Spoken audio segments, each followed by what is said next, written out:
Welcome to अपनी पाठशाला civil services. मेरा नाम है दिव्या ओला और आज के सेशन में हम भारत के मॉनसून को ला नीना किस तरह प्रभावित कर रहा है इसके बारे में समझेंगे। La Nina and its effects on Indian climate, इस बारे में हम इस सेशन के अंदर डिस्कस करेंगे। अब ये कैसे हमारे लिए रिलेवेंट है, तो यूपीएससी जीएस पेपर 1 का जो पोर्शन है जिसमें हम features of world's physical geography के बारे में बात करते हैं, साथ ही में जो इम्पॉर्टेंट जियोफिजिकल फिनोमिनन है, चाहे वो मॉनसून से रिलेटेड हो, क्लाइमेट से रिलेटेड हो, राइट, उसको हम यहाँ डिस्कस करते हैं according to GS paper 1। So it is relevant with our exam. अगर हम बात करें तो why are we discussing it now, क्योंकि हाल ही में हमने ये समझा है कि जितनी भी अंतर्राष्ट्रीय इंटरनेशनल लेवल पे जो इम्पोर्टेंट बोल सकते हैं स्पेसिफिक एजेंसीज हैं, उनका जो ला नीना को लेकर अनुमान था, जो प्रेडिक्शन था, वो कहीं ना कहीं गलत निकला है, राइट। तो यहाँ पर जो फॉरकास्ट रहे हैं वो क्या थे, पहले उन्होंने क्या अनुमान लगाया था, रिसेंटली उन्होंने क्या यहाँ पर नई न्यूज़ या फॉरकास्ट दिए हैं, दूसरा भारत पर क्या इसका प्रभाव पड़ता है, जो डिलेड ला नीना है, जो देरी से आया है, उसका भारत पर क्या प्रभाव पड़ेगा। तीसरा अगर हम बात करें तो क्या ऐसी बातें हैं जिनसे जो ग्लोबली वैश्विक स्तर पर जो मॉडल्स यहाँ पर वेदर पैटर्न्स को समझते हैं, उनका अनुमान कहीं ना कहीं क्या हो गया, फेल हो गया। तो ये सारी चीजें आज के हम आर्टिकल में समझेंगे। सबसे पहले शुरुआत करेंगे हम एनसो के फिनोमेना को समझने से।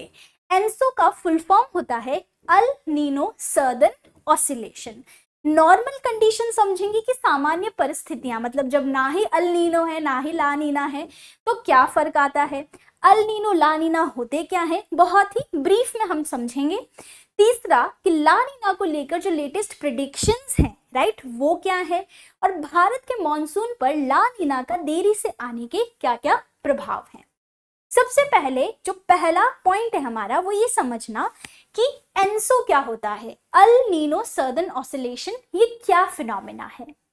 तो सीधा सा है इसका मतलब कि जो भी आपके समुद्री का सतह होती है, राइट, सरफेस टेम्परेचर होते हैं, उसमें किसी न किसी वजह से बदलाव आना, तापमान में वेरिएशन होना। कहाँ पर, स्पेशली ट्रॉपिकल पैसिफिक ओशन के अंदर, उष्णकटिबंधीय प्रशांत महासागर के अंदर। अब ये ट्रॉपिकल पैसिफिक ओशन क्या होता है, देखो हमारी पूरी पृथ्वी कुछ जोन्स में बटी है according to sun's rays falling on that portion. सूर्य की जितनी बोल सकते हैं रोशनी किसी एरिया पर पड़ती है पूरी पृथ्वी पे, तो उस हिसाब से हमने पृथ्वी को 3 भागों में बांट दिया है। जहां पर सूरज की सीधी रेखा पड़ रही है वो ट्रॉपिकल जोन कहलाता है, जहां पर टेढ़ी स्लैंटिंग पड़ रही है वो टेम्परेट जोन कहलाता है, और फिर आखिर में पोल्स पे जहां पर रोशनी नहीं पड़ती, राइट, तो ये पोलर जोन सबसे ठंडा क्षेत्र कहलाता है। उष्णकटिबंधीय या ट्रॉपिकल जोन वो जोन होता है जहां सबसे ज्यादा गर्मी पड़ती है, सबसे गर्म क्षेत्र है, क्योंकि यहाँ पर सूरज की सीधी रेखा पड़ती है। तो ट्रॉपिकल पैसिफिक का मतलब क्या हो गया, प्रशांत महासागर का वो क्षेत्र जो किसके पास है, जो इक्वेटर के आसपास है, या यहाँ पर ट्रॉपिक ऑफ कैंसर से कैप्रिकॉन के बीच वाला जो क्षेत्र है वो पैसिफिक ओशन का ट्रॉपिकल पैसिफिक कहलाएगा, राइट। तो ये जो आपका फिनोमेना होता है ये कहीं ना कहीं इसी क्षेत्र में ऑस्ट्रेलिया और साउथ अमेरिका और जो कॉन्टिनेंट्स हैं हमारे, इनके बीच वाले पैसिफिक ओशन वाले क्षेत्र में होता है, राइट। तो सी सरफेस टेम्परेचर में बदलाव आना, ये क्यों होता है, एटमॉस्फेरिक सर्कुलेशन जो आपका बोल सकते हैं यहाँ पर संचलन है, बहुत सारी चीजें हैं जो अफेक्ट करती है, राइट। तो यहाँ अगर हम देखें तो एनसो जो है, सीधी सी बात है, सी सरफेस के टेम्परेचर में बदलाव आना, ये 3 चरण में 3 फेजेस होते हैं इसके। पहला, अगर वार्म हो गया है टेम्परेचर मतलब अल नीनो है, अगर कूल है या कोल्ड है तो ला नीना फिनोमेना देखा जाता है, और न्यूट्रल या नॉर्मल जो रहता है सामान्य परिस्थितियों में तो वो नॉर्मल कंडीशंस रहती है। अब ये इरेगुलर होता है, ऐसा नहीं है कि किसी एक पीरियड में होगा कि 2 से 3 साल बाद, वेरी इरेगुलर, राइट, कहीं ना कहीं 2 से 7 साल के यहाँ पर बीच में रहता है। तो ये हमने एनसो को समझा। एनसो का सीधा सा क्या मतलब है, सी सरफेस के जो टेम्परेचर है, जो समुद्री सतह के जो तापमान है, उनमें निरंतर जो बदलाव आना। अगर वार्म है तो अल नीनो फिनोमिनन है, कूल है तो ला नीना है, अदरवाइज नॉर्मल कंडीशन है। अब अगर हम देखें तो नॉर्मल कंडीशन में क्या होता है, तो देखिए सबसे पहले हमें हमेशा ध्यान रखना है एरिया। एरिया कौन सा है हमारा, ट्रॉपिकल पैसिफिक वाला क्षेत्र, और इसमें भी यहाँ पर हम ये चीज ऑब्जर्व करते हैं। तो यहाँ अगर आप देखेंगे, यस, तो देखिए आपको पता है कि पूरे आपके जितने भी महासागर हैं सारे ओशंस हमारे कनेक्टेड हैं, राइट। हर एक अटलांटिक हो गया, पैसिफिक हो गया, इंडियन हो गया, सभी ओशंस कनेक्टेड हैं। अब ओशंस में कुछ करंट्स चलती हैं, महासागरीय धाराएं चलती हैं। वो बहुत सारे कारणों से हो सकता है, पृथ्वी के रोटेशन से हो सकता है, ग्रेविटी से हो सकता है, समुद्र के पानी के घनत्व जो है, डेंसिटी है, उसमें वेरी हो सकता है, टेम्परेचर की वजह से हो सकता है। तो यहाँ पर महासागरीय धाराएं चलती है, करंट्स चलते हैं। अब इनमें दो तरह की करंट है, एक ठंडी और एक गर्म। यहाँ पर आपको बस इतना ध्यान रखना है कि जो करंट साउथ अमेरिका जो कॉन्टिनेंट है, दक्षिण अमेरिका, उसके वेस्ट में जो चलती है, इसका नाम है पेरू करंट या फिर हम्बोल्ट करंट, जो कि ठंडी जलधारा है। और एक करंट जो ईस्ट ऑस्ट्रेलिया मतलब ऑस्ट्रेलिया के ईस्टर्न हिस्से में चलती है, ये आपकी गर्म जलधारा है, वार्म करंट। साथ ही में यहाँ पर आपका आता है इक्वेटर, राइट। तो इक्वेटर पे चलने वाली आपकी इक्वेटोरियल या विषुवतीय यहाँ पर धारा कहलाती है। और इक्वेटर में के ऊपर, इक्वेटर क्या है, ये वो आपकी विषुवतीय रेखा या लैटिट्यूड है जो पृथ्वी को दो हिस्सों में बांट रही है, उत्तरी और दक्षिणी गोलार्ध में। तो इक्वेटोरियल करंट के ऑपोजिट में आपके यहाँ पर काउंटर इक्वेटोरियल करंट चलती है, और ये भी गर्म ही है। क्लियर। अब देखिए नॉर्मल कंडीशंस में क्या होता है कि हमारे पूरी पृथ्वी पे कहीं ना कहीं अगर हम देखें तो कुछ दाब पेटियां हैं। मतलब हम यहाँ पर देखते हैं तो प्रेशर या दाब के डिफरेंस की वजह से पवनें चलती हैं, विंड्स ब्लो करती हैं, राइट। तो ऐसे ही 30 डिग्री, 35 डिग्री और 0 डिग्री जो हम देख सकते हैं इक्वेटर या फिर ट्रॉपिकल रीजन्स में व्यापारिक पवनें चलती है, राइट, जो 30-35 डिग्री से इक्वेटर की तरफ आती है, दोनों ही उत्तरी और दक्षिणी गोलार्ध में। सीधी सी बात है, जिन्हें हम ट्रेड विंड्स या व्यापारिक पवनें कहते हैं।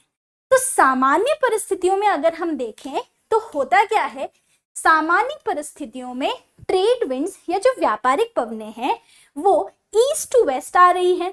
मतलब किस तरह आती हैं, इस तरह से आ रही हैं, राइट, जो कि क्या कर रही है, जो महासागरीय धाराएं हैं उनको भी किस तरफ ले जा रही है, ईस्ट टू वेस्ट, वेस्ट की तरफ ले जा रही है, राइट। जिससे होता क्या है, सिंपली अगर हम देखें तो जिससे यहाँ पर आप देख सकते हो ये नॉर्मल कंडीशन है, राइट। तो गर्म पानी ये इस तरफ लेके जा रही है क्योंकि जो पवनें हैं वो ईस्ट टू वेस्ट चल रही है, और जो गर्म पानी है उसको वो ऑस्ट्रेलिया की तरफ ले जा रही है।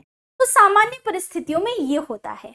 अब इसकी वजह से क्या होगा, देखिए जहां पर गर्म पानी या गर्म तापमान रहता है वहां पर उसके आसपास की एयर, राइट, वहां की जो वायु है, पानी है, वो क्या होगा, गर्म होगा। अब कोई भी चीज गर्म होती है तो वो हल्की हो जाती है। आपने बचपन में सॉलिड लिक्विड गैस समझा होगा। सॉलिड मतलब ठोस जो है, आप उसको गर्म करोगे तो उसके पार्टिकल्स दूर दूर जाएंगे क्योंकि हल्के होंगे तो लिक्विड बनेगा। उसको और भी गर्म करोगे तो वो गैस बन जाएगा, राइट, और भी दूर दूर हो जाएंगे। क्यों होता है ऐसा, क्योंकि तापमान बढ़ाने के साथ आपके पार्टिकल्स हल्के हो जाते हैं। तो यहाँ पर भी क्या होगा कि ऑस्ट्रेलिया के पास अगर गर्म तापमान होगा तो यहाँ की जो वायु है वो क्या हो जाएगी, गर्म हो जाएगी। गर्म होगी तो वायु हल्की होगी, means it will get lighter. Light होगी तो वो एक्सपांड करेगी, मतलब फैलेगी, और फैलेगी तो ऊपर की तरफ उठेगी, सीधी सी बात है, it will expand and rise. अब हम बचपन से पढ़ते आए हैं कि गर्म हवा ऊपर उठती है तो जैसे जैसे ऊपर जाएगी ठंडी होती जाएगी, राइट, और बादल बनाएगी, कंडेंस हो जाएगी, बादल बना के यहाँ बारिश करेगी। डन, सीधी सी बात है, नॉर्मल कंडीशन है ये। अब यहाँ पर जो गर्म पानी या गर्म हवा है जो ट्रेड विंड्स के साथ जाएगी वो ऑस्ट्रेलिया के साथ साथ आगे अपने Indian ocean, southern Indian ocean तक भी जाएगी, जिससे हमारा भारतीय मॉनसून भी अफेक्ट होता है, राइट। तो ये आपकी नॉर्मल प्रक्रिया है। अब वायु ऊपर उठी तो नीचे की तरफ क्या बना, निम्न दाब बना। देखिए अभी मैं यहाँ खड़ी हूँ, मेरे ऊपर पूरा प्रेशर लग रहा है, तो अभी मेरे ऊपर सरफेस पे सबसे ज्यादा प्रेशर है, राइट। पर मैं अभी यहाँ पर मैं प्रेशर को कैसे झेल पा रही हूँ, क्योंकि मेरी बॉडी का भी जो ब्लड प्रेशर है वो उसे बैलेंस कर रहा है। तो यहाँ पर अगर वो हवा उठ गई, यहाँ से पूरी हवा ऊपर उठ जाए तो यहाँ निम्न दाब बन जाएगा। उसके बाद ये जो हवा है ये कहीं ना कहीं तो गिरेगी, राइट। तो जहां पर गिरेगी वहां हाई प्रेशर बनेगा, उच्च दाब बनेगा। तो यहाँ पर जो सर्दर्न अमेरिकन कोस्ट है, सर्दर्न अमेरिका की वेस्टर्न कोस्ट, यहाँ हाई प्रेशर है और यहाँ ठंडी जलधारा पेरू करंट है। तो इस तरह से ये पूरी साइकिल बनती है जिसको हम वॉकर साइकिल कहते हैं। ये सामान्य परिस्थितियों में है, सीधी सी बात है, और इसका डायरेक्शन क्या है, क्लॉकवाइज है।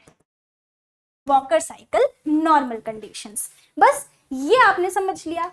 अब होता क्या है, अब देखिए जब भी अगर हम बात करें इस तरह से आप देख सकते हो कि वार्म वाटर है, वार्म वाटर में जो हवा है, राइट, इट विल राइज करेगी, नीचे गिरेगी, जहां गिरेगी वहां हाई प्रेशर बनाएगी। इस तरह से वॉकर साइकिल चलती है। ये सामान्य परिस्थितियों की बात है। अब हम देखते हैं कि अल नीनो ला नीनो क्या है, ला नीना क्या है। तो अल नीनो का सीधा सा मतलब है little boy in Spanish. El Nino को लिटिल बॉय कहा जाता है। और एंसो का, अब एंसो वाले फिनोमिनन में जब सरफेस टेम्परेचर, जो समुद्री जो सरफेस टेम्परेचर है वो गर्म हो जाए, बस उसी को हम अल नीनो कहते हैं, right. Unusual warming of surface water, और ये कहां पर हो जाए, ईस्टर्न ट्रॉपिकल पैसिफिक ओशन के अंदर। मतलब ईस्टर्न साइड, किस तरफ साइड, पेरू वाली या सर्दर्न अमेरिका वाली जो साइड है, सर्दर्न अमेरिका के वेस्ट वाली, जब उस तरफ जो समुद्र का तापमान है वो गर्म हो जाए तो अल नीनो होता है। That is warm phase of Enzo. Clear. अब इसमें क्या होता है, तो देखिए नॉर्मल परिस्थितियां हमने देखी, पर अल नीनो के समय क्या होता है कि जो यहाँ पर, ध्यान से सुनिएगा, जो यहाँ पर इक्वेटोरियल करंट चल रही थी, काउंटर इक्वेटोरियल, वो भी गर्म जलधारा, गर्म पानी लेके जाती है। तो 5 से 7 सालों में क्या करती है, बहुत सारा पानी रेगुलरली ले जा रही है। तो एक ऐसा पॉइंट आता है जहां पर इसके पास बहुत पानी हो जाता है, और ये पानी जाके ये इकट्ठा कर देती है दक्षिण अमेरिका के वेस्टर्न कोस्ट पे। तो यहाँ पर तो ठंडी जलधारा है, पर कुछ सालों के भीतर बहुत ज़्यादा पानी इकट्ठा होने की वजह से यहाँ पर जो इक्वेटोरियल करंट का गर्म पानी है, राइट, वो जाके इस ठंडी जलधारा पर इकट्ठा हो जाता है और फैल जाता है। अब इससे क्या होगा, इससे सीधी सी बात है, अगर ऐसी परिस्थिति होगी तो यहाँ जो ठंडी जलधारा बनती थी, जहाँ उच्च दाब बन रहा था, वो परिस्थितियां बनेगी ही नहीं, क्योंकि यहाँ अब क्या है, यहाँ पर गर्म पानी इकट्ठा हो गया है, यहाँ की हवा गर्म होगी, यहाँ की हवा ऊपर उठेगी तो यहाँ निम्न दाब बनेगा, और ये हवा अब इस तरफ गिरने लग जाएगी। तो यहाँ वॉकर साइकिल एंटी क्लॉकवाइज हो गया, और ये इतना ज्यादा स्पीड में घूमता है ये साइकिल कि यहाँ से आने वाली जो व्यापारिक पवनें थी, जो इस गर्म पानी को भारत तक लेके जाती है और भारत के साउथ वेस्ट मानसून को तीव्र करती है, स्ट्रॉन्ग करती है, वो अब व्यापारिक पवनें इस वॉकर साइकिल की ज्यादा स्पीड की वजह से क्या नहीं कर पाएगी, इस गर्म पानी को, थोड़ा बहुत भी जो गर्म पानी बचा है उसे नहीं ले जा पाएगी, जिसकी वजह से जब भी अल नीनो होता है तो हमारे यहाँ पर सूखा पड़ने की परिस्थितियां हो जाती है, क्योंकि साउथ वेस्ट मानसून जो है हमारा उसे काफी इफेक्ट होता है। ना यहाँ बारिश होती है ऑस्ट्रेलिया के ईस्टर्न कोस्ट पे, ना इंडोनेशिया में इतनी बारिश होती है, ना ही भारत की तरफ वार्म वाटर जाता है। तो ये अल नीनो वाली परिस्थिति हो गई, राइट, जब वार्म यहाँ पर फेज देखा जाए। उसी तरह से अगर हम देखें तो ला नीना इसका बिल्कुल ऑपोजिट। ला नीना का मतलब लिटिल गर्ल है, और यहाँ पर क्या है कि जब ईस्टर्न पैसिफिक ओशन क्या हो जाए, नॉर्मल सामान्य परिस्थितियों से भी बहुत ज्यादा क्या हो जाए, यहाँ पर ठंडा हो जाए, राइट। तो ला नीना का सीधा सा मतलब क्या हो जाएगा, बिल्कुल अल नीनो के विपरीत। अल नीनो में तो warm water eastern tropical Pacific ocean में जमा हो रहा था, ला नीना के अंदर ठंडा पानी ईस्टर्न ट्रॉपिकल पैसिफिक ओशन में जाके कंपैरेटिवली सामान्य से भी ज्यादा ठंडा जाके यहाँ पर इकट्ठा हो जाता है, राइट, जिससे हम एंसो का कोल्ड फेज कहते हैं। अल नीनो वार्म फेज है तो ला नीना कोल्ड फेज है। तो अब ये परिस्थिति कैसे बनती है, मैं बहुत ब्रीफ में आपको समझा रही हूँ, क्योंकि देखिए अब क्या होगा, यहाँ बहुत सारा पानी इकट्ठा हो गया है, ज्यादा पानी इकट्ठा हो गया तो हमेशा कोई भी चीज हो, राइट, चाहे वो आपका वाटर हो, प्रेशर हो, वी नो हवा हो, वो हमेशा हाई लेवल से लो लेवल की तरफ बढ़ेगी। तो यहाँ पर ज्यादा पानी इकट्ठा होने की वजह से जो पानी है वो कम लेवल, कम स्तर वाले पानी की जो जगह है वहां पर बहने लगेगा, राइट। तो अब धीरे धीरे पानी किस तरफ मूव होने लगेगा, इस तरफ, और पानी की मात्रा सामान्य परिस्थिति से अब ज्यादा है। तो जब पानी की मात्रा, पानी इधर की तरफ जा रहा है, ज्यादा पानी यहाँ इकट्ठा होने लगा है, मतलब अब यहाँ से जो ट्रेड विंड्स आ रही है वो बहुत ज्यादा पानी, सामान्य से भी ज्यादा पानी को, गर्म पानी को किधर लेके जा रही है, उस तरफ, सदर्न इंडियन ओशन की तरफ, जिससे जब ला नीना आता है तो बहुत अच्छी बारिश होती है, बाढ़ जैसी परिस्थितियां बन जाती है। ला नीना हमारे लिए कहीं ना कहीं क्या होता है, यहाँ पर यूजफुल होता है, राइट। तो ये फर्क है दोनों चीजों के अंदर, अल नीनो ला नीना, ये चीज हमने समझी। तो यहाँ पर अगर हम देखें तो प्रेडिक्शन या अनुमान क्या थे, तो जो प्रेडिक्शंस थे ला नीना के साइंस को लेके वो ये है, अभी की जो प्रेडिक्शंस हैं कि ये जो है ये हमारे सितंबर के एंड में या अर्ली अक्टूबर में यहाँ पर भारत में देखा जाएगा, इसका प्रभाव भारत में पड़ेगा, और इसका सबसे पीक, मतलब ला नीना का जो पीक है वो नवंबर में देखा जाएगा। तो ये चीज आप देख सकते हैं कि उत्तरी गोलार्ध में जब सर्दियां रहेगी तब यहाँ पर ला नीना का प्रभाव देखा जाएगा। ये जो अनुमान है ये अभी लगाया गया है। इनिशियली जो अनुमान लगाया था, जो भी एजेंसीज थी, उन्होंने क्या बताया था कि ला नीना की परिस्थितियां आपको जुलाई में दिखाई देगी, पर ये अब गलत है, राइट। तो इसलिए हमने समझा कि इनिशियल फॉरकास्ट क्या है, और ये न्यूज में इसीलिए रहा है कि किस तरह से जो हम प्रेडिक्शन या अनुमान लगा रही हैं एजेंसियां वो क्यों गलत हो रही हैं। ओके, अब अगर हम बात करें क्या भारत के मानसून पे इसका कोई प्रभाव पड़ेगा, तो अगर हम बात करें साउथ वेस्ट मानसून का, जो हमारे भारत के दक्षिण पश्चिम वाले क्षेत्र से आता है, केरल को सबसे पहले हिट करता है, राइट। तो अगर ला नीना डिले भी हो रहा है तो उसकी परफॉर्मेंस में इतना ज़्यादा इम्पैक्ट नहीं पड़ता, पर भारत के मेट्रोलॉजिकल डिपार्टमेंट ने ये प्रिडिक्शन किया है कि ला नीना की वजह से हमारी बारिश, जो नॉर्मल रेनफॉल है उससे कितना 109% ज़्यादा होने की संभावनाएं हैं। तो ये तो हमारे लिए अच्छा ही है, राइट, बट प्रेसिपिटेशन वैरी करता है according to region, climate etcetera. But और दूसरा, जो हमारा रिट्रीटिंग या लौटता हुआ जो मानसून जो हम देखते हैं, जब तमिलनाडु, उड़ीसा, आंध्र प्रदेश, जो ईस्टर्न कोस्ट पे क्या होते हैं, साइक्लोन्स होते हैं, ठंड के टाइम पे जो बारिश होती है उस पर क्या कोई असर पड़ेगा, तो नहीं, इस सीजन पे कोई असर नहीं पड़ता है, राइट, क्योंकि नॉर्थ ईस्ट मानसून का कोई यहाँ पर सपोर्ट नहीं लगता ला नीना से, बट कुछ एक्सेप्शंस हो सकते हैं because of other climatic reasons as well. तो ये था आपका पूरा सेशन। आई होप आपको समझ में आया होगा कि प्रिडिक्शन से रिलेटेड क्या न्यूज़ में रहा है। अल नीनो ला नीना को बहुत ब्रीफ में मैंने समझाने की कोशिश करी, हालांकि ये बहुत अच्छे और वाइड टॉपिक्स हैं, इनकी काफ़ी एप्लीकेशंस हैं जो हमें समझने होते हैं। तो that was it for today. I hope you have enjoyed the session. इस पूरे आर्टिकल को एक्सेस करने के लिए you can visit our website apnipathshala.com। Thank you so much for joining.